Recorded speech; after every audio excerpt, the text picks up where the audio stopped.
I'm Daniel from CPAP Solutions Australia, and I'm here today to talk to you about the new Wi-Fi option for the BMC Luna G3. The Wi-Fi module is now available for this machine, and I'm here today to give you the instructions on how to install this module, how to set it up so that it can be used ready for your sleep specialist to access your settings and make any changes that you need. If you have purchased the Wi-Fi module separately to your Luna G3, here is how you can install it on your machine. Unscrew the compartment on the bottom of your Luna G3.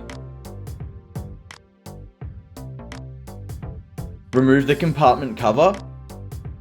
Take your Wi-Fi module and place it in the compartment and push down until you hear a click.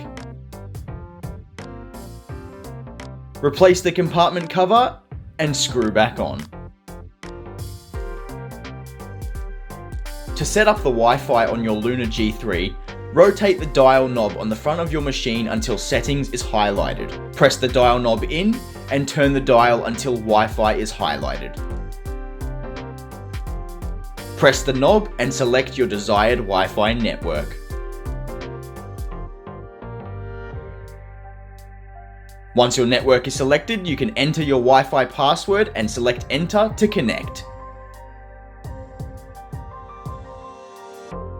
For your sleep specialist to access your machine settings or data, go back to Settings, turn the knob until you highlight About. Press the knob in and you'll see the device serial number and PIN, both of which you will need to give to your sleep specialist. And there you have it, your BMC Luna G3 is set up with Wi-Fi and ready to go. Make sure you subscribe below to stay up to date with all of our latest content. Hope you found this video very helpful. Have a great sleep.